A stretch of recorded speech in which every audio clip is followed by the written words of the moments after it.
दोस्तों नमस्कार। आप सभी के अपने खुद के मंच पर जिसका नाम मयूर जानी ऑफिशियल है और दूसरा मंच जो कि हमने गुजराती में शुरू किया है जिसका नाम द गुजरात रिपोर्ट है, दोनों पर आप सभी का बहुत बहुत स्वागत है। मैं हूं आपका दोस्त मयूर जानी।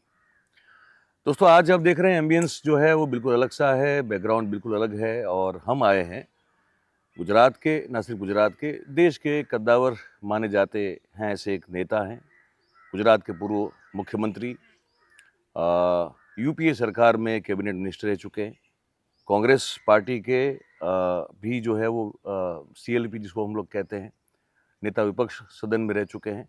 और ये सब तो पद हैं वो ठीक है, लेकिन जो व्यक्तित्व है वो बहुत बड़ा है, जिनका नाम है शंकर सिंह वाघेला साहब। आज हम उनसे मुलाकात करने आए और इसलिए आए हैं क्योंकि उन्होंने अब कुछ दिन पहले, 3 दिन पहले ही एक बड़ी घोषणा की। प्रजाशक्ति डेमोक्रेटिक पार्टी नाम की एक पार्टी जो उन्होंने पहले रजिस्टर करवाई थी, उनको एक तरह से पुनर्जीवित या तो नवचेतना उसमें जो है वो डाली है।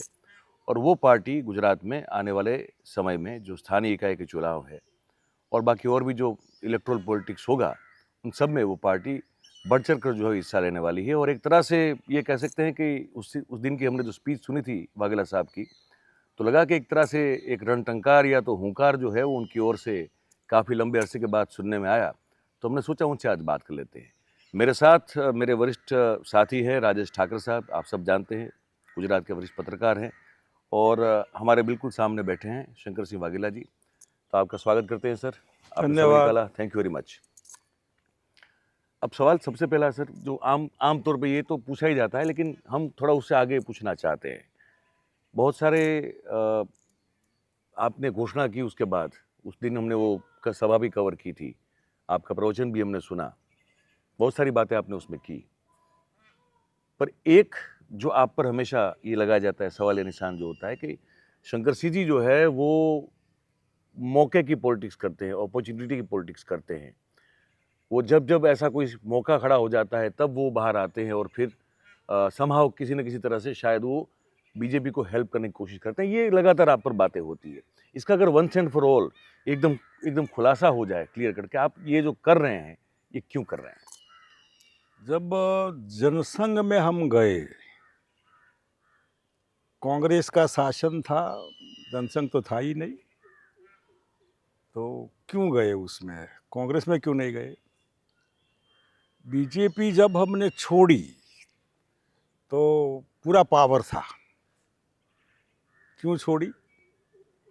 हम कांग्रेस में गए, कांग्रेस छोड़ी तब भी सत्ता के नज़दीक पहुंचने की पूरी क्षमता थी, अभी जो इलेक्शन गए 17 में तब।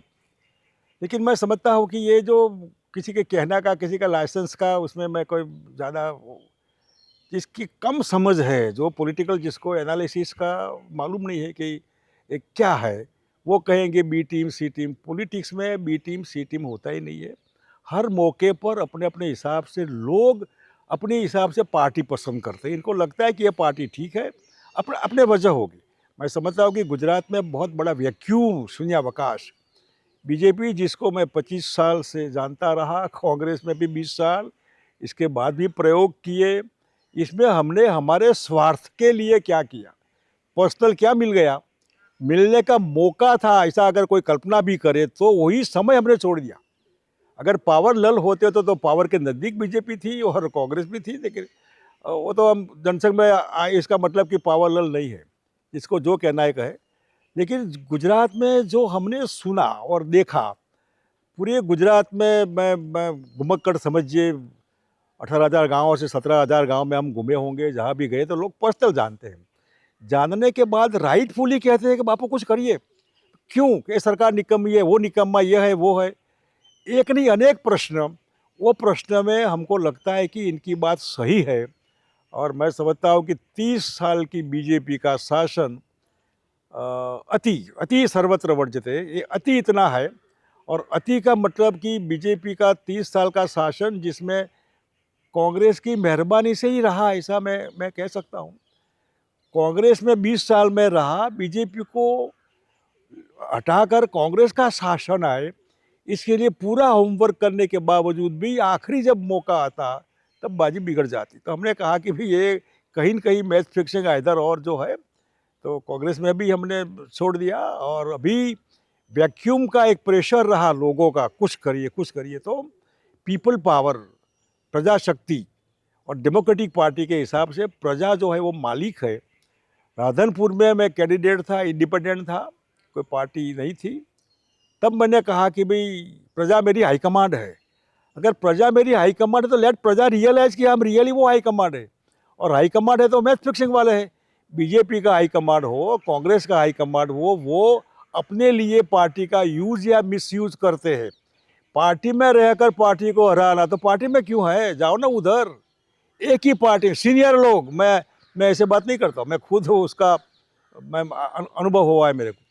अगर बीजेपी के लोग ही बीजेपी को हराने के लिए, तो ऐसे लोग जिसके हाथ में हाईकमान मतलब पार्टी की कमान है, कांग्रेस के लोग कांग्रेस को हराने के लिए, ऐसे लोग को जिसके हाथ में ऑल इंडिया के हाईकमान की कमान है, लोग कहाँ जाएंगे, कार्यकर्ता कहाँ जाएंगे। बहुत बड़ा भरोसा होता है कि इनके हिसाब से ये पार्टी लाओ, वो पार्टी चली जाएगी। लेकिन वो पार्टी में अंदर मैच फिक्सिंग है, और मैच फिक्सिंग के हिसाब से मेरिट्स वाला कार्यकर्ता मर जाता है। और ये क्यों ऐसा करते हैं लोग, क्यों इनको पसंद करते हैं, इनको मैं सब इस एक्सपोज करने वाला हूँ। मैं डंके की चोट पर कहने वाला हूँ कि बीजेपी पार्टी भी अपने कार्यकर्ताओं का गला घोटने वाली पार्टी है। अपने मेरिट्स वाले कार्यकर्ताओं की पीठ के पीछे छुरा भौंकने वाले हाईकमांड है। कांग्रेस में भी ऐसा ही है। तो लोग कहाँ जाए, तो इनके लिए हमने कहा कि ये पार्टी जो है जिसमें हम अभी है, और हमारा अनुभव इतने साल का विरोध में हो या शासन में हो, बीजेपी में हो या कांग्रेस में हो या दोनों पार्टी में से इंडिपेंडेंट भी हो, खराब अनुभव हुआ है तो हमारे साथ मत आइए। लेकिन आपको लगता है कि बापू कहीं पर जो भी पोजीशन में थे, हम जब मिले, हमने हमारा प्रश्न कहा, हमारी बात कही, तकलीफ कही, तब हमारी वेदना कही, तो इनके पास उसका जवाब था, सांत्वना थी, हमको सहानुभूति या जो हो सके इतना काम करने की कोशिश की। यानी कि बापू का अनुभव खराब नहीं है। खराब नहीं है तो हाईकमांड आप है, आइए हमारे साथ, टेक द डिसीजन और लीडर बनिए। सरकार से डरिए मत। सरकार के लोग जहाँ भी होते हैं, पावर इनको डराता है सब जगह। तो ये पावर को हटाओ ना। आप तो पावर लाने में आपका ही रोल रहा है। वोटर्स ने ही पावर लाए, तो पावर को हटाने में वोटर्स ही पावर को हटा सकते हैं। तो जिसके हिसाब से आपने मालिक बनाए, वो मालिक लोग आपको मारते हैं, धमकाते हैं, डराते हैं, तो इनको आप हटाओ ना। इसलिए बी लीडर, जरूरत आने पर बी आर लीडर, ये मैं कहता हूँ सबको। जी, अगर मैं आपकी जगह होता तो मैं निवृत्ति की ज़िंदगी बहुत अच्छे से एंजॉय करता। आप इस आयु के अंदर जब जो है आपने, जैसे मयूर भाई ने कहा, सब कुछ भोग लिया है, कुछ बाकी नहीं है, ऐसी स्थिति के अंदर बार बार कोशिश करते हैं। आपने पहले जो जन विकल्प पार्टी हो या दूसरी तीसरी, जब जब भी प्रजा को तकलीफ हुई, कोरोना का वक्त हो, सारे वक्त जो है वो आपने अपने पॉलिटिकल होने का जो है वो फर्ज अदा की और लोगों के मुद्दों को उठाया यहाँ से। तो मैं ये समझना चाहता हूँ कि जो बात बार बार की जा रही है कि भाई बहुत सवाल है गुजरात के अंदर, बहुत समस्याएं भी हैं।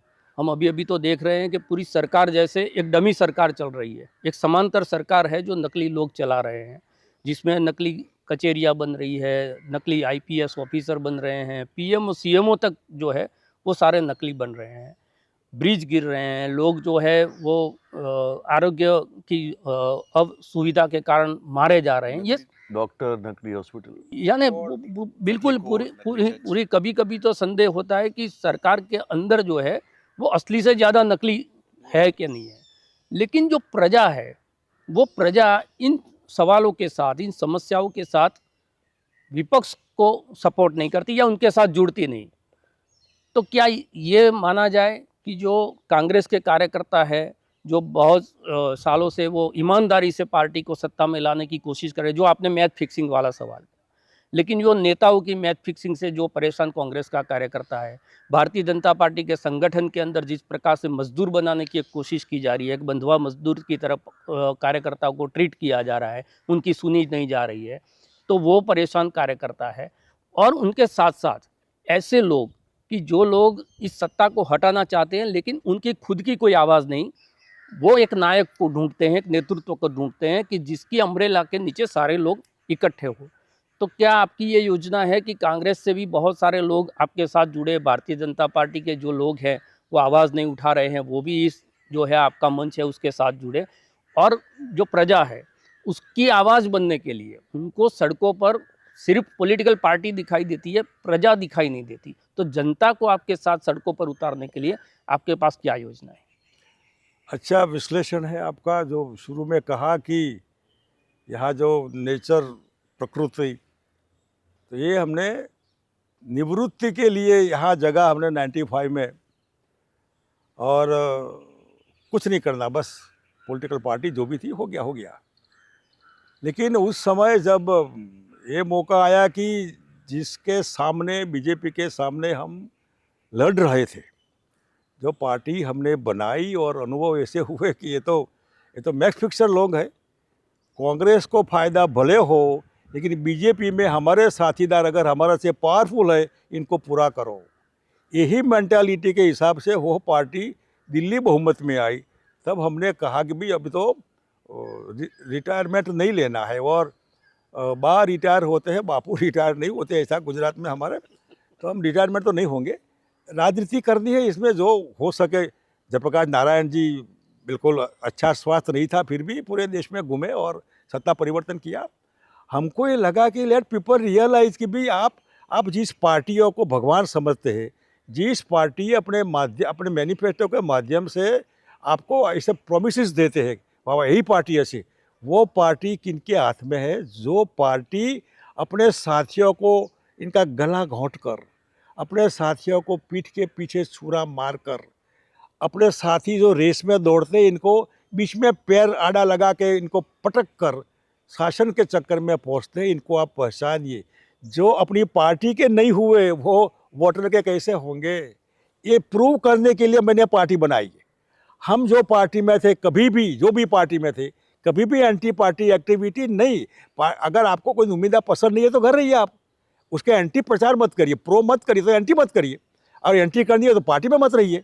जो पार्टी में आप रहते हैं वही पार्टी में, मैं कांग्रेस हो बीजेपी को, मैं खुद दोनों पार्टी का नुमाइंदा था। कमभाग्य सद्भाग्य से वो गोधरा ही था। गोधरा में ही वीएचपी, यही आरएसएस, यही बजरंग दल, ये पूरे लोग वही बीजेपी के कार्यकर्ता के हिसाब से, जिसको संघ परिवार कहते हैं। तो संघ के परिवार कहने का कोई राइट ही नहीं है इनको, और परिवार के लोग ही परिवार के पीछे लग गए। कांग्रेस में भी ऐसा हुआ, वो भी गोधरा था।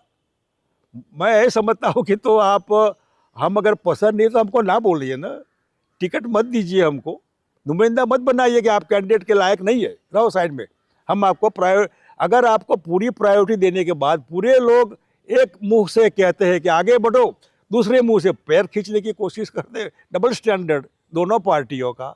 ये इस हिसाब से प्रजा को जो इतना भरोसा होता है पार्टियों के ऊपर, लीडर के ऊपर, तो मैं कहता हूँ कि ये लीडर चीटर लोग हैं, अपने लिए राजनीति में है, पब्लिक के लिए नहीं है।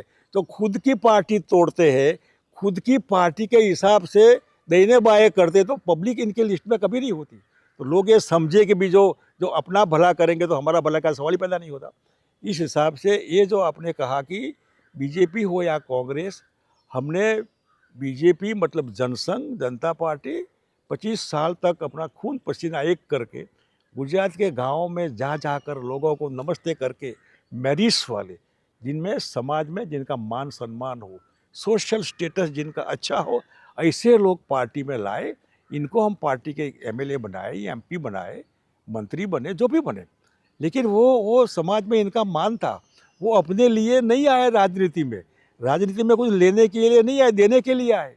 और वो बीजेपी में जब पावर आया तो power corrupts, absolute power corrupts absolutely. वो पावर जिस हिसाब से केशु भाई को निकाले, जो भारतीय जनता पार्टी बनाने वाले थे हम, केशु भाई ने भी वो पार्टी छोड़ दी, हमने छोड़ दी, चिमन भाई शुक्ल ने छोड़ दी थी, काशीराम राणा ने छोड़ दी थी, सुरेश मेहता ने छोड़ दी थी। मतलब जो बीजेपी को अपना पूरा दिल समझते थे, वो दिल में इतना रात दिन एक करते, उसको धबक के रखने के लिए इतना काम किया, अपना घर बार परिवार सब छोड़कर। ये लोग, वो कोई लोग आज बीजेपी में नहीं है, इनको जानबूझकर हटाया गया। ऐसा ही मामला जब कांग्रेस भी शासन के नज़दीक पहुंचती है तो वो भी मेरिट्स वाले कार्यकर्ता हो, मेरा तेरा, इसमें मेरा तेरा नहीं होता है। अगर मेरा तेरा विद इन पार्टी है तो पब्लिक कहाँ होती है? तो तो मैं प्रजा को कहना चाहता हूँ कि आप मालिक है, आप वोटर है, मतदार है। अगर मालिक है तो प्रूव योर सेल्फ का आप मालिक है। लोगों को, पार्टियों को लगने दीजिए कि ये लोग गलत है। जो जो आपके पीछे आपका ध्यान ही कोई नहीं रखता है। सपोज 30 साल से गुजरात में बीजेपी है, कोई तकलीफ नहीं होनी चाहिए। अनएम्प्लॉयमेंट क्यों है, करप्शन क्यों है, ये जो आपने बताया कि artificial court, artificial police, artificial ED, ED, CD, CMO, PMO, दुनिया भर का ये लोग आर्टिफिशियल रहे। हॉस्पिटल आर्टिफिशियल बने, डॉक्टर बने, दवाई बने, लेकिन मरेगा कॉमन मैन। वो मतदार वोटर मरेगा जो वोटर ने सरकार बनाई। जिस सरकार ने आर्टिफिशियल चलने दिया, शासन का कोई कंट्रोल नहीं रहा। There is no administration at all. Atal ji का अभी 25 इनका जन्मदिन गया और सुशासन, कहाँ सुशासन है, ये तो दुशासन है। सुशासन का तो सवाल ही पैदा नहीं होता, जहाँ कोई कंट्रोल ही नहीं है किसी का। और लोग मरे, चाहे ब्रिज टूटे मरे, पानी में मरे, आग में मरे, ये मरे, वो मरे, कोई फर्क नहीं पड़ता है बीजेपी को। इनको कुछ नहीं करना है, सिवा टाइम पास करना है। तो मैं उस वोटर को कहना चाहता हूँ कि मेहरबानी करके, आपको अति हो गया हो बीजेपी का शासन का और कांग्रेस में भरोसा ना हो। और भरोसा इसलिए ना हो कि कांग्रेस को वोट देने के बाद भी पूरे के पूरे लोग, सीनियर लोग भी चले जाते हैं बीजेपी में, तो आपके वोट खराब हो जाते हैं। तो कांग्रेस को भी वोट नहीं देना है। बीजेपी से आप नाखुश है, आप सुशासन चाहिए। There is no administration at all, कोई शासन वहीवट है नहीं। तो आइए हमारे पास अच्छे लोगों को, हम चीटर लोगों को प्रायोरिटी नहीं देंगे। लोगों को दुखी करने वाले लोग वहाँ दुखी करेंगे, हमारे पास आएंगे तो दुखी करने वाले लोग फिर दुखी करेंगे। हम चीटर लोगों को माफ़ करेंगे, बदमाश लोगों को माफ़ करेंगे। और बीजेपी के लोग, बुटलेगर हो, रैप करने वाला हो, गुंडा हो, नालायक हो, उनको स्टेज पर खेस पहनाते अपना, और स्पॉन्जी स्कीम वाले लुटेरे लोग हो, टोपी बीजेपी की पहनाएंगे और बाजार में टोपी और खेस पहनकर जाएगा, दम छाटेगा, अधिकारी भी उसको साष्टांग दंडवत करेंगे। ये क्या है? पार्टी को क्या कमी है? ये कैडर बेस्ड पार्टी है? ये आरएसएस की नस्यत ये है? सत्ता हमारे लिए साधन है, साध्य नहीं, साध्य ही है। मतलब पूरा खत्म हो गया आइडियोलॉजी इनकी। इस हिसाब से कांग्रेस या बीजेपी के अच्छे लोग होंगे। इसके अलावा जो पब्लिक लाइफ में आना चाहते हैं, जिनको कुछ करना है, देना है पब्लिक लाइफ को, लेने के लिए नहीं, लेने के लिए आना है तो मत आइए। हम पार्टी को, गुजरात की जनता को देने के लिए राजनीति में आए। हम क्वालिफाइड पॉलिटिशियन है और हम मतलब डबला कूटने वाले जो है, तो हमारी कॉमर्शियल वैल्यू, जैसे मैं I am MA with economics, तो बाजार वैल्यू मेरी 25-30 हज़ार की तनख्वाह तो कोई भी दे सके। वो सब छोड़कर इस पार्टी प्रजा को सुखी करने के लिए, देने के लिए आए थे। और देने के लिए तो अलग सवाल है अभी। इस हिसाब से प्रजा को मैं कहूँगा कि अगर आपको लगता है कि बापू बीजेपी में थे फिर भी आपका अच्छा काम किया है, आरजेपी कांग्रेस की मिली हमारी सरकार जो थी, टनाटन गवर्नमेंट 96-97 में हिस्टोरिकल इवेंट्स में लोगों का जो काम किया है वो हो, हम कांग्रेस में थे, लीडर ऑपोजिशन, या भारत सरकार में जहाँ जो टेक्सटाइल मिनिस्टर है, किसानों का हो, चाहे वो वीवर हो, मजदूर हो, मिल मालिक हो, जो भी इसका काम किया, ऐसा आपको लगता है कि जहाँ भी हम थे आपके लिए थे, तो फिर सोचिए कि अगर आप दुखी है सब जगह, तो फिर से आइए हमारे पास, मिलकर काम करें और नया परिवर्तन, नई दुनिया, नई दिशा, नई सोच, नई लीडरशिप, नया हाईकमान। इसके साथ मतलब आप हाईकमान, ये गवर्नमेंट हाईकमान का मतलब है डेमोक्रेसी में for the people, of the people, by the people. आप पीपल होते ही नहीं है। मैं पीपल को कहता हूँ कि हवा पीपल पावर, ये प्रजाशक्ति, आप पावरफुल है, आप पीपल पावर है आपके पास, उसका उपयोग करिए, परिवर्तन करिए। निकम्मे लोग हैं निकालिए, अच्छे लोग लाइए। और लाने के लिए जो हम मौका देंगे इनको, पूरे गुजरात में घूम घाम करके जितना भी हो सके। आखिरी में, क्योंकि हमको कुछ लेना नहीं है, ये रिटायरमेंट के लिए बनाया हुआ था नेचर के साथ। यहाँ कौवे है, पोपट है, मोर है, 25 प्रकार की चकलिए है, दुनिया भर का, नेवले है, सांप भी है, गाय है, काकरेज है, मतलब पपीता है, आम के झाड़ है, नींबू है, सब कुछ। तो ये सब छोड़कर हम लोगों के बीच जाएंगे कि आपका परिवार, आपका बच्चा, आपके फादर, आपके मदर वो दुखी है, तो इनके पास सुशासन हमने दिया था कल, जहाँ थे वहाँ फिर ऐसा शासन लाना है तो be with us, be bold और डरिए मत। मोरारजी देसाई ने इमरजेंसी में निर्भय बनिए, फिर यही इमरजेंसी गुजरात में ऐसा मानकर आप चलिए, निर्भर बनिए। कोई भी हैरान करता है तो बापू बैठे आधी रात को, आइए हमारे पास, हमारी टीम पहुंच जाएगी आपके पास, जहां भी आप होंगे वहां, आप चिंता मत करिए। सरकार हो, गुंडे हो, बदमाश हो, कोई भी हो, तो निर्भर बनिए, लीडर बनिए, और आपका आवाज़, आपका वोट परिवर्तन के लिए जब भी मौका आता है तब हम, हमारे पर भरोसा है तो हमारे साथ दीजिए और रहिए। बाबू बहुत खुल के आपने बताया। मैं इससे एक मेरा सवाल है और मैं चाहता हूं कि आप इसका भी जो है खुल के एक बार हमारे दर्शकों को बता। देश की जनता सुनना चाहती है। ये जो आप मैच फिक्सिंग की बात करते हैं, ये मैच फिक्सिंग बीजेपी और कांग्रेस के बीच में हम भी देखते आ रहे हैं इतने सालों से। आप अगर बता दें एक बार, किस किस कौन कौन के बीच, मतलब कौन है वो 2 व्यक्ति या 3 व्यक्ति जिसके बीच में ये मैच फिक्सिंग है, ये बता दें आज एक बार खुल के। देखिए, ये जो है ना, नाम देना, किसी को नेम करना, वो अच्छा नहीं है। गुजरात में 3 बाई इलेक्शन थे असेंबली में, केशुभाई पटेल मुख्यमंत्री थे, तीनों की तीनों सीटें कांग्रेस जीते, और केशुभाई का खराब दिखे इसलिए बीजेपी हारे। ऐसा प्लानिंग, कॉन्स्पिरसी बीजेपी के सीनियर लोगों को केशुभाई का खराब दिखाने के लिए किया था, वो प्रूव्ड है। ये आरएसएस वालों को उस समय सोचना चाहिए कि ये बदमाशी विद इन पार्टी कहाँ से हो रही है और क्या हो रही है, तो क्यों पार्टी में है। कांग्रेस को जीता रहा है तो जाइए कांग्रेस में, ऐसे ही कांग्रेस में हम जहाँ भी थे वहाँ इनको हराओ। ठीक है, कांग्रेस एक डेमोक्रेसी, रियल डेमोक्रेसी अगर कहीं है तो कांग्रेस में है। स्वतंत्र पार्टीवाद भी चलता है, साम्यवादी भी चलता है, मतलब करोड़पति भी चलेगा, मिल मजदूर भी चलेगा, इसी कांग्रेस है। कांग्रेस ओपन है। गांधी जी के समय 2 फैक्शन, मवार गवार जो भी है, मतलब इस हिसाब से यहाँ ग्रुप है ऑफिशियली मान्य किए हुए। अभी शशि थरूर खड़े थे पार्टी प्रेसिडेंट में, तो कोई बड़ा दुश्मन नहीं माना इन्होंने। ये कांग्रेस को तो एक ओपन पार्टी है, इस हिसाब से कांग्रेस में विरोध करना भी सामान्य है। यहाँ चिमन पटेल जो थे, इनका विरोध पार्टी में जब भी घनश्याम उजाला आएगी ये होता रहता है। इसलिए गुजरात की प्रजा को या वोटर को मैं कहना चाहता हूँ कि आपको जिंदा रहना है, सही ढंग से रहना है, परिवार के साथ रहना है, शांति से रहना है। ये जो बनावटी, आप फेक जिसको कहते हैं, बनावटी दवाई, डॉक्टर, हॉस्पिटल, लोग, पैसे, पुलिस वाला, प्रोफेसर, कोई भी, मतलब जहाँ भी हाथ मारेंगे वहाँ आपको फेक मिलेगा, तो आपका लाइफ फेक हो गया। फेक हो, सफरर कॉमन मैन होता है। डॉक्टर बनावटी है कोई बात नहीं, लेकिन उसकी दवाई से मैं मर जाऊंगा, बीजेपी नहीं मरेगी। तो किसने चलने दिया? बीजेपी ने चलने दिया। गवर्नमेंट इनकी है, कंट्रोल नहीं है इनका। ये जो चीज़ है ना, इसलिए आप समझिए कि मौत आपका है, आपका परिवार का है। एजुकेशन में गड़बड़ है तो आपका बच्चा जो पढ़ता है उसकी कैरियर का बहुत बड़ा प्रश्नार्थ है। इसलिए आप सोचिए, समझिए, और इसको रोकना है तो आप रियल मालिक हो तो प्रूव योर सेल्फ। हम हैं आपके सपोर्ट में, चिंता मत करिए आप। कोई दम मारेगा तो दम मारे को हम दम मारेंगे, आप चिंता मत करिए।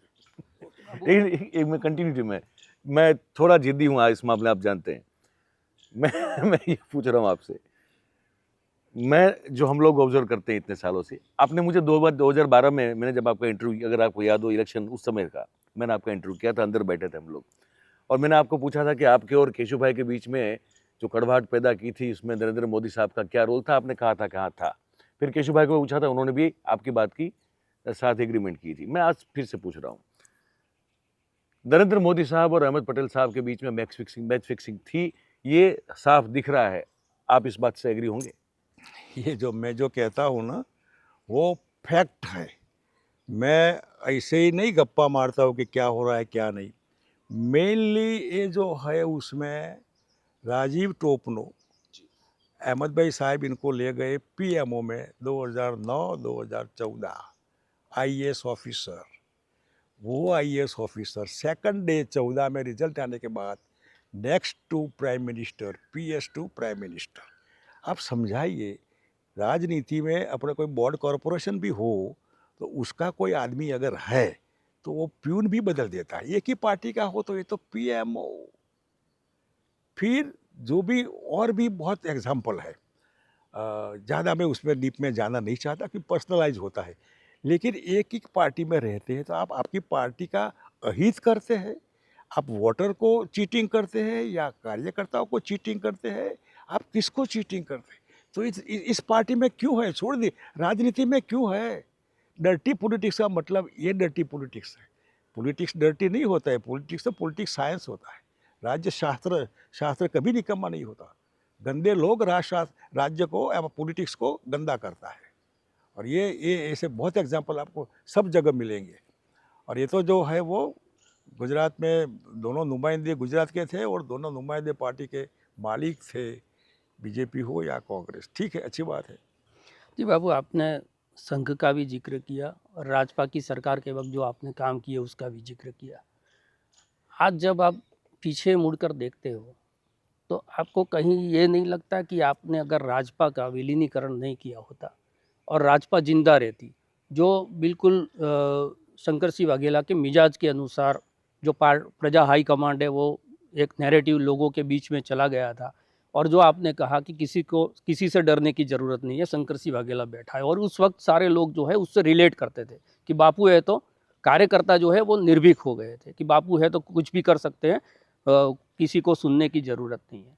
तो आज आपको ये लग रहा है कि राजपा जो है उसका विलीनीकरण नहीं हुआ होता तो आज एक बहुत बड़ा विकल्प जो वैक्यूम यहाँ हुआ है, जो शून्यावकाश हुआ है, उसके अंदर वो विकल्प बन के खड़ा रहता, नंबर एक। दूसरा, आपने जो कहा कि संघ, तो आपने तो काशीनाथ जी, डॉक्टर लक्ष्मण राव इनामदार, अनंतराव काले, उस वक्त का संघ देखा था। आज एक ऐसा संघ है जो मोहन भागवत एक चीज़ कह देता है तो उसको संघ से डिस्कनेक्ट करने लगता है। जो उनकी फोर्स है साधु संत वाली, जो हिंदुत्व का बहुत बड़े ब्रांड एम्बेसडर बनकर निकलते हैं, वो संघ सुप्रीमो को क्रिटिसाइज करने लगते हैं। खुद उनका जो ऑर्गेनाइजर है वो मोहन भागवत की विचारधारा से विपरीत जो है। तो आपको ये लग रहा है कि अब एक ऐसी भाजपा, ऐसा संघ हो गया है जिस पर भी एक व्यक्ति का नियंत्रण है। आपकी जो संघ या भाजपा में भूमिका थी उस वक्त दल से बड़ा जो है व्यक्ति नहीं होता था। अब संघ के भीतर भी जो है नियंत्रण कोई और कर रहा है, दिख रहे हैं हमको संघ सुप्रीमो, जो कभी कभी बहुत अच्छी बातें कर देते हैं लेकिन उसको क्रिटिसाइज किया जाता है। तो आपको ये लगता है कि संघ और भाजपा दोनों को कोई एक जगह से नियंत्रित किया जा रहा है, और आपकी जो राजपा वाली भूमिका थी, आपके जो काम थे जो आज की पीढ़ी को याद नहीं है, उस काम को लोगों के सामने याद दिलाकर और आपका जो वो ओरिजिनल मिजाज था उसके साथ लोगों को जोड़कर आप एक आंदोलन के तरीके से ये पार्टी चलाने की भूमिका आपकी है। क्योंकि आपने जो कहा कि मेरी टीम आपको सपोर्ट करने आएगी, उसका मतलब ये हुआ कि कहीं पर भी अन्याय हो रहा है, कोई नागरिक जो है निर्भीक रूप से खड़ा हुआ है, तो आप क्या ये कह रहे हो कि उसके पीछे हमारे जो कार्यकर्ता है वो खड़े रहेंगे, और प्रजा को एक विश्वास दिलाने की कोशिश है ये मंच कि अब जो है वो मैच फिक्सिंग वाला जो है अब भूल जाइए, अब जो राजनीति होने वाली है वो राजनीति पॉलिटिकल गेम या पावर गेम के अलावा पब्लिक सेंटर पॉलिटिक्स करने आप जा रहे हैं। ये जो आपने कहा 95 में बीजेपी विथ फुल मेजोरिटी 120 सीटें तकरीबन। अब नेचुरली हमने पब्लिकली केशु भाई के लिए, जब केशु भाई को लीडर सिलेक्ट करने थे तो दिल्ली से हाईकमांड आता है नेचुरली। इनको कहा गया था कि मैं केशु भाई के खिलाफ सीएम पद का दावा करने वाला, क्लेम करने वाला हूँ। गलत, बाद में मालूम पड़ा कि ऐसा कहा गया था, और गलत लोगों को एमएलए की जगह भी बैठाए थे। इसका मतलब कि शुरू से कोई प्लानिंग हो रहा था जिसमें हमको डैमेज किया जाए कि ये केशु भाई सीएम बने, वो हमको पसंद नहीं है। बल्कि हमने हर पब्लिक मीटिंग में केशु भाई पटेल आने वाले कल का हमारा भविष्य, ऐसा करके पूरे पूरे गुजरात में केशु भाई ही मुख्यमंत्री। केशु भाई कोई सवाल ही पैदा नहीं होता, हम कोई मुख्यमंत्री बनने के लिए नहीं आए थे। इसके बाद केशु भाई सीएम बने। एमएलए जो प्रजा के नुमाइंदे होते हैं, प्रजा का काम होता है 6 महीने तक मुख्यमंत्री का अपॉइंटमेंट नहीं, हमको भी नहीं, एमएलए को नहीं। हमको मिले नहीं मिले कोई फर्क नहीं पड़ता, लेकिन विधायकों को जब मिलना पब्लिक के काम के लिए कोई आएगा, कोई मिलेगा नहीं तो काम कैसे होगा। इन्होंने मिलकर हमको कहा कि बापू ये क्या मामला है। हमने बहुत प्रेशर किया, मिलिए सबको, लेकिन नहीं मिला। तो एमएलए के प्रेशर से 120 में से 105 एमएलए आए, तब जाकर बीजेपी का विभाजन हुआ। इतिहास में मैं नहीं जाना चाहता कोई without any commitment to anybody. ये जो आरजेपी बना वो नेचुरली बीजेपी से आरजेपी बनाने का प्रोसेस, कांग्रेस के साथ बैठकर सरकार बनी। अब सरकार पूरी होने के बाद अगेन जो मैच फिक्सिंग है वो रिपोर्ट, दिलीप परीख थे मुख्यमंत्री, तो एक रिपोर्ट लगाया था कि इलेक्शन में क्या हो सकता है। तो इलेक्शन में कांग्रेस और आरजेपी साथ में लड़े तो बहुमत 100 तक सीटें आ सकती हैं। वर्कआउट नहीं हुआ। मैं दिल्ली गया, प्रणब बाबू थे इनके साथ बैठा, अहमद भाई साहब थे इनके साथ बैठा, लेकिन आखिरी एडजस्टमेंट नहीं हुआ, वजह जो भी हो। फिर हम लड़े तो नेचुरली हारना था। हारने के बाद पार्टी चलानी वेरी डिफ़िकल्ट। प्रेस वाले पैसे, पार्टी वर्कर पैसे, गाड़ी डीजल पेट्रोल मांगे, बाकी चाय पानी ये वो, उसमें हम पहुंच नहीं पाते थे। हमने कोई पब्लिक लाइफ में फाइनेंशियली व्यवस्था नहीं की है, तो पार्टी चलाने के लिए लॉन्ग रन पर वेरी डिफ़िकल्ट। एक दूसरा, अगर इलेक्शन लड़ते हैं तो ये जो रिजल्ट आया वही रिजल्ट आएगा। तो मर्ज करो पार्टी को, बीजेपी को डिवीजन न हो। आरजेपी इंडिपेंडेंट है इसलिए कांग्रेस के लोग ना तो हमने मर्ज कर दिया। मर्ज करने के बाद कभी भी ये भी कहा कि आरजेपी शब्द को याद नहीं करेगा, कांग्रेस मीन्स कांग्रेस। ये हो गया, कांग्रेस का पूरा हो गया। दूसरा जो आप कहते हैं कि जिस हिसाब से आरएसएस, मोहन भागवत संघ से हम राजनीति में आए, अनंतराव जी, वकील साहब, काशीनाथ जी, मतलब कर्मठ थे और इनकी एक एक बात। अब जो सिखाया कि ये सत्ता है, साध्य नहीं है, साधन है। हमको क्यों सिखाया? डिसिप्लिन सिखाया, सेक्रीफाइस सिखाया, लोगों के लिए सेवा करना सिखाया। तो ये मैं समझता हूँ कि क्या आरएसएस का ध्येय सिर्फ सत्ता साध्य ही हो गया? इनके लिए सत्ता ही साध्य है। पैसे, मनी मैटर्स, पैसे ही सर्व कुछ है। सेक्रीफाइस पूरा हो गया। आज बीजेपी का प्रचारक, जिसको लोग भगवान मानते थे, वो घर में भी घुसने नहीं देते, वो कहीं जाते भी नहीं। इनका खाना पीना सेक्रीफाइस बंद हो गया। आर्टिफिशियल आरएसएस चल रहा है। जो आरएसएस के एक ही कमरे में 15, 20, 25 लोग सोने वाले थे, इनको भाई air condition room, independent attach bathroom, lift जाना आना, एयर कंडीशन गाड़ी बाड़ी, घूम मजा करो। यानी कि आप तो त्याग की बात करते थे, त्याग कहाँ है? भारतीय जनता पार्टी की गवर्नमेंट में कोई भी सादगी नाम की चीज़, जो आरएसएस का प्रचारक कंधे पर नेपकिन रख के खाने के बाद सो जाता था मस्ती से, जो कोई चिंता नहीं था, वो सादगी वाले मुँह खाते थे वो। अब वो सादगी कहाँ? एक भी जगह कोई भी आरएसएस वाला अगर सादगी की बात करे, व्यक्ति भक्ति, हमको व्यक्ति भक्ति नहीं सिखाई, राष्ट्रभक्ति सिखाई। इनके लिए राष्ट्रभक्ति बाय प्रोडक्ट है, संघ भक्ति। कोई भी अभी जो गड़बड़ देश में चल रही है, आरएसएस का नुमाइंदा को आदेश है, आदेश अगर है तो देश भाड़ में जाए, राष्ट्रभक्ति जाए एक साइड में। पहला आदेश गलत आदेश, कोई व्यक्ति के लिए आदेश गलत हो रहा है, फिर भी बहुत कम लोग ऐसे हैं जो आरएसएस को छोड़कर भी साइड में चले जाते हैं। बाकी तो आदेश आदेश आदेश में देश के खिलाफ ही निर्णय लेना है, ब्यूरोक्रेट्स है, वो निर्णय लेगा, आदेश है। ये आज हो रहा है। और मैं कोई भागवत जी को पर्सनल में नहीं चाहता, लेकिन आरएसएस ने ही जनसंघ या राजनीति में अपना एक होना चाहिए नुमाइंदा। एबीवीपी में हमारा कोई होना चाहिए, मजदूर संघ में, मतलब कि मजदूर भी हमारा, ये सब संघ परिवार जिसको कहते हैं, वो परिवार अभी है नहीं, पैसे ही परिवार है, सत्ता ही साध्य है, अदानी अंबानी ही मालिक है इनके। अब आप समझिए ये क्या हो रहा है। ये अगर हो, मैं समझता हूँ कि वाजपेयी, अडवाणी जी, जोशी जी के बाद संघ का एक ईरा पूरा हो गया। थोड़ा कोई मानने वाले थे आदर्श को, पूरा हो गया। अब तो 100% anti Muslim, anti Pakistan, anti China नहीं, एंटी मुस्लिम, हिंदू मुस्लिम। और माफ़ करना, कोई बच्चियों को बारे में, बहनों के हमारी कहना अच्छा नहीं है, लेकिन मुसलमान को दामाद बना सकते हैं तो मुसलमान को गाली क्यों देते हैं? मुसलमान को, स्टॉन्च हिंदू को लीडर लोग जो गाली देते पब्लिकली, वो अपने मुसलमान को दामाद क्यों बनाते हैं? आप किसको बेवकूफ़ बनाते हैं? यानी कि कथनी और करनी का जो अलग मामला है, कहना, दिखाना और चबाना, ये आरएसएस को बिल्कुल लागू पड़ता है। मैं संघ के खिलाफ कभी नहीं बोला, लेकिन जब मैं देख रहा हूँ कि यार सादगी है नहीं, मज़ा है, मज़ा ऐश करो, कोई कंट्रोल नहीं है। बल्कि बीजेपी का कंट्रोल आरएसएस पर, उल्टी गंगा है, उल्टी गंगा, पक्का उल्टी Ganga. On record I am saying, अभी बीजेपी का ही कंट्रोल है, आरएसएस के, आरएसएस ऊपर नहीं, सबके ऊपर, पूरा संघ परिवार जिसको कहते हैं, संघ परिवार। ये नहीं होता तो प्रवीण तोगड़िया को ओवरनाइट आप वीएचपी से निकाल कर रोड पर कर देते। जो डॉक्टर, क्वालिफाइड डॉक्टर, जिसने ज़िंदगी लगाई अपनी, तो ये क्या है यहाँ? इसका मतलब कि आप व्यक्ति भक्ति में आ गए। आप संघ आपका आदर्श नहीं रहा, आपका पावर आदर्श रहा, बीजेपी आपका आदर्श रहा, वहाँ के पैसे आपके आदर्श रहे। क्या हो गया? कहाँ की सादगी? कैसे मकान बने? याद है हमको अपने खानपुर में जो मकान बीजेपी के लिए लिया था तो कुछ था ही नहीं।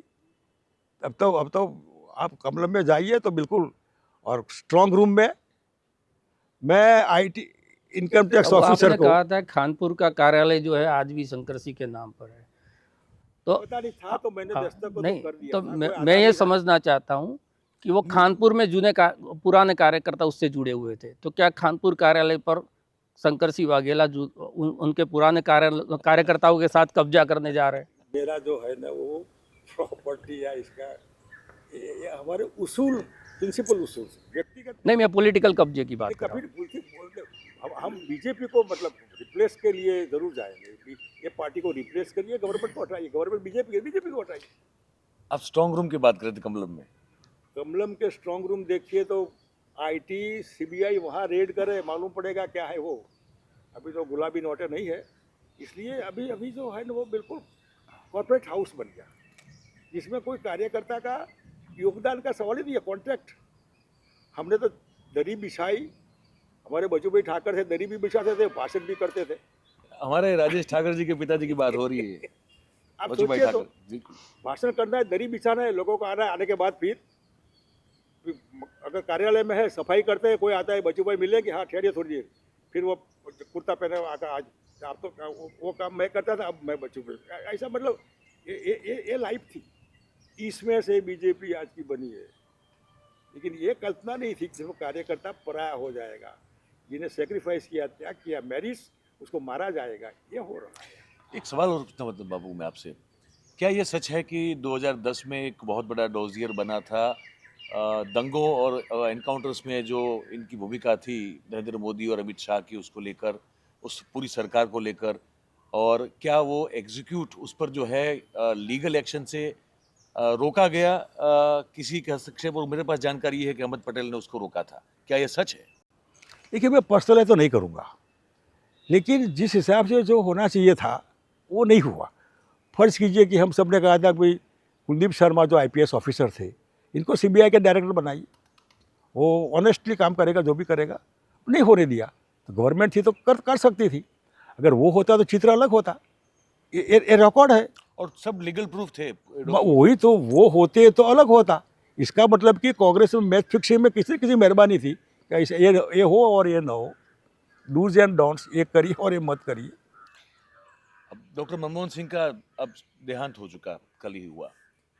अब आप बाबू, आपने अटल जी के साथ भी बहुत करीब से काम किया, वो भी एक stalwart political personality. Doctor Singh साहब के साथ आप कैबिनेट में मिनिस्टर रहे 5 साल तक, तो आपका तो इन सब के साथ अपने मतलब निजी एक अनुभव रहा है काम करने का। आप कैसे याद करेंगे इनको, क्या श्रद्धांजलि देंगे, और आपके कुछ स्मरण हो उनके बारे में? 91 से मनमोहन सिंह जी ने देश की जो इकोनॉमिकल कायापलट जिसको हम कहते हैं, फाइनेंशियली, वो रीढ़ की हड्डी वही होती है हर देश की, मेन आर्किटेक्ट ये। और जब से वो पब्लिक लाइफ में आए, तब से शुरू में commerce finance industry, commerce finance industry, 91 में जब वो मिनिस्टर बने, तब इन्होंने जो फ्री विश्वकरण जिसको हम कहते हैं, काफ़ी कंट्रोल हटा दिए। और 2004 में पहली कैबिनेट मीटिंग मिली, तब इन्होंने पूछा कि किसी को कुछ कहना है, तो एज अ कैबिनेट मिनिस्टर हमने कहा कि मैं आरटीआई, राइट ऑफ इंफॉर्मेशन और ट्रांसपेरेंसी, ये 2 लफ्ज़ के लिए कानून बनाइए। जो 2005 में आरटीआई का कानून बना, वो कानून गुजरात में हमने किया, और गुजरात से भारत सरकार, गवर्नमेंट ऑफ इंडिया में आरटीआई के हम पायोनियर हम हैं। और मनमोहन सिंह जी ने अप्रिशिएट किया था, अच्छी बात है। और मनमोहन सिंह जी बोलते थे, पूरी दुनिया सुनती थी, वो मौन नहीं थे, वो समझते थे, बकवास नहीं करना है, कुछ कहना है, इसका मतलब होना चाहिए। और पूरी लाइफ मास्टरी, वो और मोंटुंग सिंह अहलूवालिया, वो कॉमर्स के सेक्रेटरी भी रहे, अच्छे लोग थे। ये दोनों ने मिलकर देश की इकोनॉमी को आज की पटरी पर, इसलिए मैं 2 दिन पहले मेरा भाषण था यहाँ, नई पार्टी बनाई वहाँ, तब हमने इनको याद किए थे। ये न होते तो रुपया कहीं गुम हो गया होता और एक्सपोर्ट इंपोर्ट हिंदुस्तान का इकोनॉमी का कोई वजूद नहीं होता। तो ये credit goes to Manmohan Singh ji. और ऐसे लो प्रोफाइल, कभी वो पीएम बनने के लिए राजनीति में नहीं आए थे, मंत्री बनने के लिए राजनीति में, इनको धक्का मार के राजनीति में लाया गया, बाय प्रेशर इनको पीएम बनाया गया, कंपलसरी आपको बनना है, ठीक है। मतलब वो जो भी ये थे, इनको तो जितना जितना हम याद करें, देश के जो राजनीति में लोग आते हैं, इनका जीवन चरित्र पढ़ना चाहिए, इनकी लाइफ सोचनी चाहिए, इनकी सादगी देखनी चाहिए, इनका अभ्यास, इनके भाषणों का अभ्यास करना चाहिए। ये अभ्यास से एक नई दुनिया इनको सीखने को मिलेगी। मनमोहन सिंह जी को बहुत बड़ी श्रद्धांजलि ये हो सकती है कि इनके रास्ते पर चले। पार्टी कोई भी, इनके लिए पार्टी इंपॉर्टेंट नहीं थी, वो तो इकोनॉमिस्ट थे। इकोनॉमिस्ट तो देश का होता है, पार्टी का नहीं होता है। एक सवाल पूछने का मन होता है, जब आपकी सरकार के बारे में सोचते हैं, वो जो 1.5-2 साल वाली सरकार, सनातन सरकार की बात होती है, तब ठाकरे साहब तब तो मैं बड़ा यंग था काफ़ी, और पर मैं क्योंकि पॉलिटिकली एक्टिव था तो मैं काफ़ी फॉलो करता था।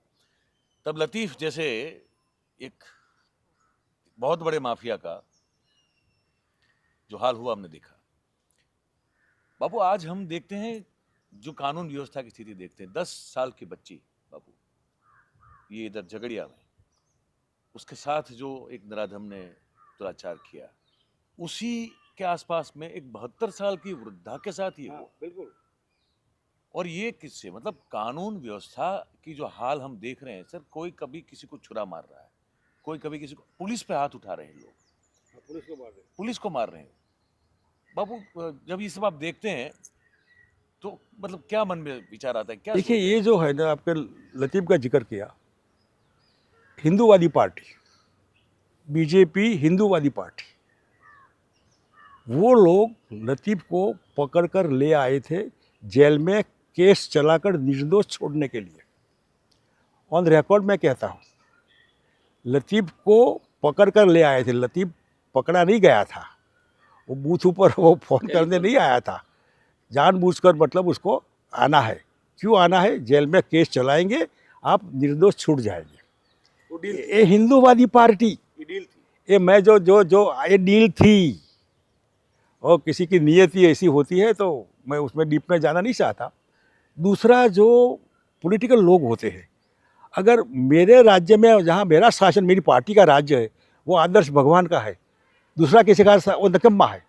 अगर ममता के खिलाफ आप निर्भया करके मोमबत्ती जलाते हैं, ये करते, ट्वीट करते, वो करते, पूरा आरएसएस लग जाता है, बीजेपी लग जाती है। यहाँ लगो ना, कहाँ है आरएसएस के लोग, कहाँ गए? पूरे गुजरात में आरएसएस के सब जगह अगर है तो ये संभालिए ना, फेक लोगों को पकड़िए ना, बोगस डॉक्टर को पकड़िए, पौंजी वाला जो बीजेपी की टोपी, उसका गला पकड़िए ना, ये बच्ची का रैपर, उसको पकड़िए ना। ये नहीं करना है, ये करिए ना। गुजरात में होता है, कुछ नहीं करना है। मतलब ये मर गई वो बच्ची हमारी नहीं थी, वो बुढ़िया हमारी माँ नहीं थी। ये डबल स्टैंडर्ड है, इसलिए आरएसएस का कोई नॉन एंटिटी बन गया, कोई वजूद नहीं है, कोई वजूद नहीं है। अगर वजूद होता है तो ये धंधा करते हैं कि हिंदूवादी कहने के बाद आपको इसको आप छोड़, इनोसेंट छोड़ने के पकड़ के ले आते हैं। और ऐसा कोई बोलता है तो बीजेपी वाला कोई बोलेगा भी नहीं, चू भी नहीं करेगा, हॉस्पिटल भी नहीं जाएगा, इसको घुसने भी नहीं देंगे हॉस्पिटल में। तो चोर तो आप लोग हैं, जिम्मेदारी आपकी है लॉ एंड ऑर्डर संभालना। आपके इतना पावर होने के बाद कोई चू कैसे करे? इतना पूरा कंट्रोल होने के बावजूद 30 साल से एक चक्री शासन, नो अपोजिशन, बिल्कुल लोग ऐश करने चाहिए तो लोग मर रहे, कंप्लेन सब जगह। इसका मतलब देयर इज नो एडमिनिस्ट्रेशन, लोगों को बेवकूफ़ बनाकर बैठ गए, और लोगों को तय करना है। आप बैठे रहना है, खड़ा होना है तो बाबू के साथ आइए, खड़े रहिए, आपको गंवाना नहीं है, यू विल गेट समथिंग। मेरा बाबू, मेरा आखिरी सवाल है कि अब तक गुजरात के अंदर हमने देखा है कि जब आम आदमी पार्टी आई तो उसने कांग्रेस के वोट जो है वो आम आदमी पार्टी में शिफ्ट हुए और सीधा लाभ उसका भारतीय जनता पार्टी को हुआ। दिल्ली के अंदर भी यही मॉडल देखने को मिला। जब आम आदमी पार्टी गई तो बीजेपी के वोट शेयर जो थे वो वहीं पर रहे, जो कांग्रेस के वोट थे वो आम आदमी पार्टी के साथ चले गए। आप ये जो नया मंच लेके आए हैं उसमें आप कौन सी ऐसी रणनीति बनाएंगे कि जिसके अंदर विपक्ष का जो है वो अविश्वास का जो माहौल है शून्यावकाश है वो तो आपके तरफ शिफ्ट हो, लेकिन उसके साथ साथ 8 से 10% वोट अगर भारतीय जनता पार्टी के जब तक वहाँ पर शिफ्ट नहीं होते तो बीजेपी को नुकसान नहीं होता। तो आपकी कौन सी रणनीति ऐसी होगी कि जिसके अंदर आप विपक्ष का विकल्प तो बने बने साथ में भारतीय जनता पार्टी का जो वोट है उसके अंदर भी आप डेंट लगा सके? ये जो है ना, एज पर एग्जाम्पल जैसे आप आम आदमी का कहा, दिल्ली में 15 साल से शीलाबेन दीक्षित कांग्रेस की पॉपुलर चीफ मिनिस्टर थी और दिल्ली बीजेपी का भी स्ट्रॉन्ग होल्ड रहा और गवर्नमेंट ऑफ इंडिया बीजेपी की रही। तो आउट ऑफ 67 एमएलए कैसे आप, जो आप पार्टी थी ही नहीं, कुछ नहीं था, अच्छे लोग ब्रांडेड लोग इकट्ठे हुए, इनकी एक इमेज रही, इस हिसाब से फ़ायदा मिला। ऐसे ही कोई भी हो, बीजेपी कांग्रेस हराने के लिए हम न बीजेपी को गाली देंगे, न बीजेपी के नेताओं को गाली देंगे, न कांग्रेस को गाली देंगे, न कांग्रेस को नेताओं, हम पॉजिटिव बात करेंगे। पॉजिटिव बात करने के लिए कि अगर आप खुश नहीं है तो बी विथ अस, हमारे साथ आइए।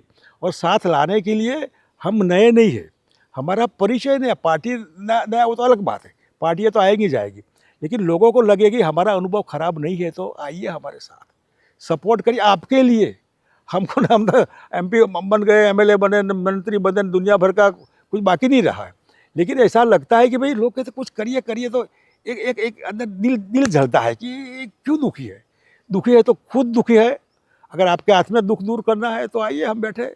इसलिए इस हिसाब से हम आगे बढ़ेंगे, लोगों का भरोसा प्राप्त करेंगे और ब्रांडेड अच्छे लोग जिनका समाज में स्थान है ऐसे लोगों को बुलाएंगे, इनको MP MLA वो टिकट देकर प्रोजेक्ट करेंगे। आप जाइए, पब्लिक के बीच जाइए, नमस्ते करिए, कहिए वोट दो, लोग वोट देंगे, ठीक है, नहीं तो कोई बात नहीं, फिर कंप्लेन का राइट नहीं रहेगा इनका। तो कंप्लेन करते हैं, अभी तो कॉन्ट्रैक्ट का है तो 1000 करोड़ रुपया तो बिचौलिया खा जाएगा, दुनिया भर का लाइए, हमको आपको 1000 रुपये आपको देंगे, हम आपके बच्चे को नौकरी देंगे, अच्छी शिक्षा देंगे विदाउट एनी फीस, अच्छा हेल्थ के लिए विदाउट 4-10-15 लाख रुपया आकर इनकम है तो जहाँ भी ठीक रहिए, प्राइवेट में जाइए, प्राइवेट स्कूल हो, प्राइवेट हॉस्पिटल, आपका ट्रीटमेंट कराइए, एजुकेशन लीजिए। ये सवाल युवाओं के लिए बहुत महत्वपूर्ण है, कल ही मैंने इस पर बात की है। बाबू, इसमें अगर आप युवाओं को कुछ बताना चाहे कि आपकी जो पार्टी होगी उसकी क्या पॉलिसी रोजगार को लेकर होगी। देखिए, आउटसोर्सिंग या तो कॉन्ट्रैक्ट यही हो रहा है, परमानेंट जॉब सरकार ने देना बंद कर दिया बाबू। आप सोचिए 11 महीने का कॉन्ट्रैक्ट दे रही है, जो 25 जो भी है, हम 5000 से 15,000 रुपये की अनएम्प्लॉय जो भी होगा उसको व्यवस्था कर देंगे। स्टाइपेंड करें आप? स्टाइपेंड तो हम नौकरी ही देंगे, स्टाइपेंड का मौका नहीं आने देंगे, लेकिन अगर नहीं मेल पड़ता है, उसका कहीं नंबर नहीं लगता है तो 5,000 रुपये उसको घर में देंगे, भिखारी नहीं बनने देंगे उसको। कुछ करो, खाओ, आओ हमारे साथ, ये नौकरी करो, वो नौकरी करो, नौकरी की ऑफ़र करेंगे, अगर नहीं जाएगा तो फिर बंद कर देंगे, लेकिन उसको भूखे नहीं मरने देंगे। आज बेकारी जो है ना वो कॉन्ट्रैक्ट पर चली गई। तकलीफ ये है कि कॉन्ट्रैक्ट के विरोध में लोग सत्याग्रह करते हैं, मौका आने पर बीजेपी को वोट भी देते हैं। तो क्यों वोट देते हैं, तो विरोध क्यों करते हैं? ये जो है ना, लोग बीजेपी का विरोध करते हैं, मौका आने पर वोट देते हैं, तो बेवकूफ़ आप है या पार्टी? कौन बेवकूफ़ है इसमें? आपको आपका भला किस में है, तो विरोध क्यों करते हैं सरकार का? भाई जहाँ ज़्यादा लोग विरोध करते हैं, हमारा अनएम्प्लॉयड हमारा बच्चा है, हमने तो नौकरी दी है। पर बाबू, सवाल तो वहाँ फिर एक सवाल है जो मेरे दर्शक चाहेंगे मैं आपसे बिल्कुल पूछूं।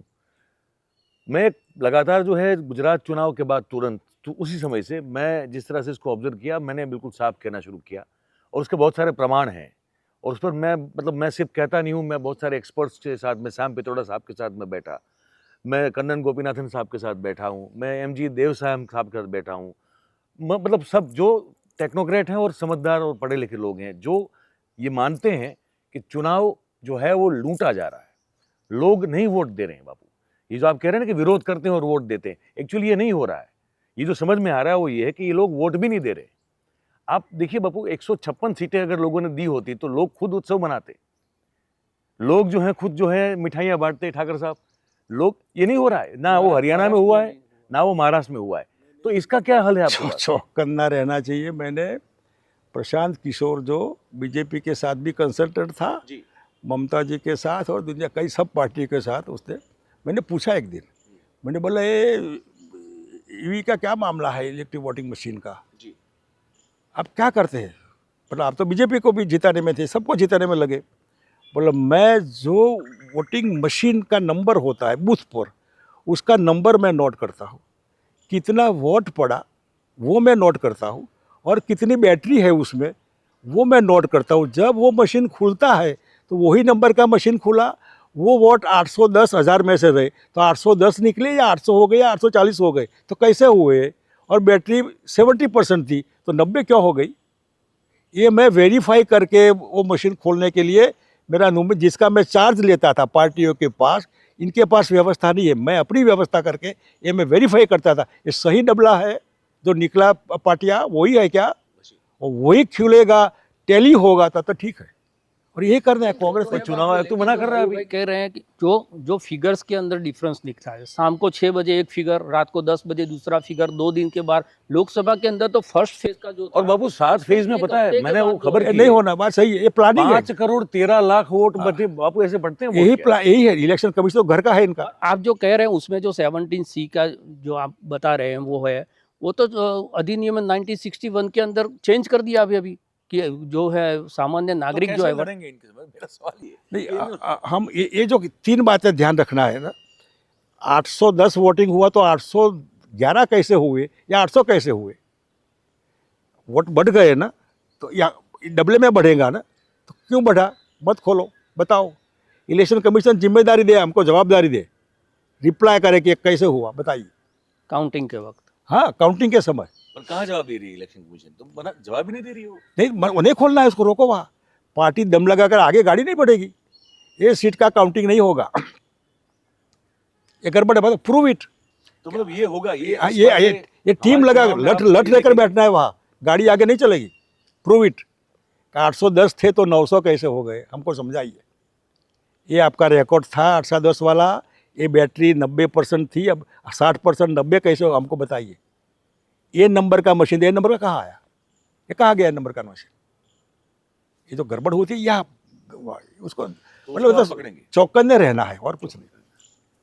Thank you very much. बातचीत हमारी जो है धन्यवाद, बिल्कुल thank बहुत you। खुल के और बहुत ही शानदार रही।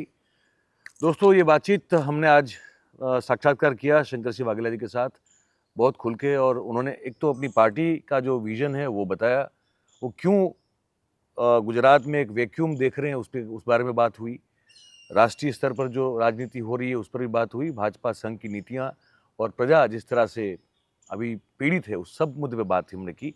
मैच फिक्सिंग के बारे में आज शंकर सिंह वाघेला जी ने बिल्कुल खुल के बात की है। हम उम्मीद करते हैं कि आपको ये जो साक्षात्कार है उससे बहुत कुछ जानकारियाँ मिली होंगी, ये आपकी जानकारी में वृद्धिदायक रहा होगा।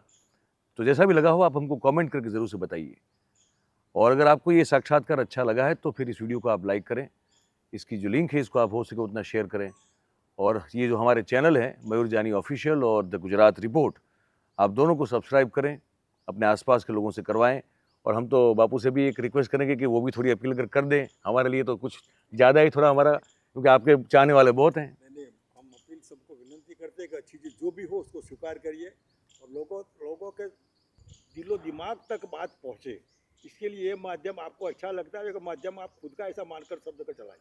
बहुत बहुत धन्यवाद, बहुत बहुत धन्यवाद। थैंक यू वेरी मच, नमस्कार।